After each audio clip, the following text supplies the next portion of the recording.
waxaa si rasmi ah ugu furmay magaalada Amsterdam ee waddanka Holland ciyaaraha xilliga qaboobaha ay sanad walba soo qaban qaabiso hay-adda Hirda ee fadhigeedu yahay waddanka Holland ayadoo ciyaarahan sanadkan ay kasoo qayb galeen 24 kooxood oo ka kala socday wadamada Yurub iyo weliba waddanka Holland. ciyaarahan ayaa waxaa lagu cazumay marti sharaf oo ka mid ahaa gobolka gudoomiyihii hore ee gobolka Banaadir Maxamuud Axmed Nuur Tarsan iyo weliba safiirka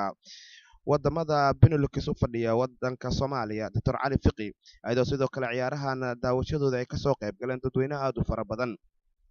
ciyaarahan ayaa sidoo kale waxaa dadka heeso ku madadaalinayay kooxda waayaha cusub iyo weliba fanaaniinta reer Holland waxaana sidoo kale ciyaarahan intii ay socdeen si weyn uga soo qayb galay ciyaartoy si weyn looga yaqaanay waddanka Soomaaliya. Faadumo Faarax oo agaasimaha Hirda ayaa waxa ay ka hadashay 10 sano oo ciyaarahan ay soo waday waxyaabihii laga faa'iiday iyo weliba waxyaabaha ay sanadkan hiigsanayaan wixii ka dambeeya. maanta waa horta waa maasantihiin SNTV maanta waxaan u dabaaldegaynaa 10 guuridii ciyaaraha AFT waxa weeye markii sanadkii 10aad oo ciyaarahan aan qabano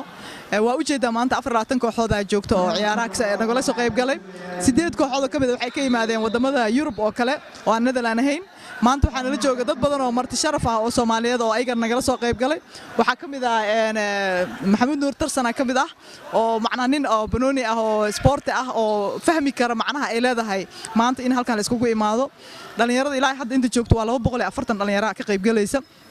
inta fiirsanaysa ilaa ay hadda subaxa waxa markii la isku daro waxay gaarayaan 350 qof oo Soomaali ah oo dibadaha ka kala imaaday waxaan rajaynaynaa inay sii socoto oo dad badan ay ka soo qayb galaan waxaan sunnay dad badan oo Soomaaliyeed oo kale oo ayadana jaaridaha halkan degan ah insha Allah kulay qoloy dad badan ay naga accept karayeen way imaan doonaan waxa way ilaa hadda sidaan ugu talagalayno ugu socotay si ka fiican waan ku faraxsanahay inaan maanta SNTV halkan ku haysano gudoomiyihii hore oo magaalada Muqdisho ama magaalada Xamar aan haysano. sidoo kale waxaa ciyaarahan ka hadlay gudoomiyihii hore ee gobolka Banaadir Tarsan oo asna sheegay in si aad ah loogu baahan yahay in ciyaaraha noocan oo kala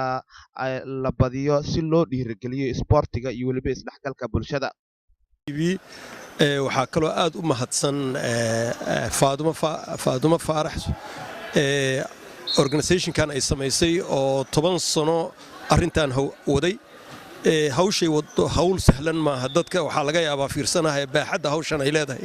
inayna garanaynin waa hawl 300 oo dhalinyaro Soomaaliyeed ee Yurub ka kala yimaada ay isugu yimaadaan ay ku ciyaaraan 3 maalmood waa hawl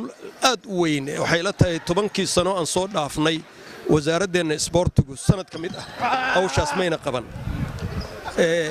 hawshaas mayna qaban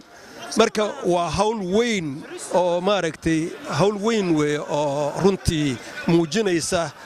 isu keenida dhalinyaradan in ay abuuranto wadan jecel iyo dad jecel inay abuuranto waa arin tusaysa jinsiyadooda iyo meeshay ka soo jeedaan dhalinyaradan Yurub ku koray ama Yurub ku dhashayba jinsiyadooda iyo meeshay ka soo jeedaan iyo inay wadan leeyihiin tusaysa waa arin midaynaysa oo isu keenaysa ayagoo jinsiyado kala duwan hadda wata reer Yurub ah inay maaragtay hal jinsiyad ay midaynayso jinsiyada midaynaysana waxa weeye jinsiyada Soomaaliyeed weey laakiin Yurub markii la dhaw waa kala jinsiyad duwan yihiin marka arintani waxa weeye waa fikir dheer. Cabdullaahi Maxamed Xuseen Taajiro warbaahinta qaranka magaalada Amsterdam waddanka Holland.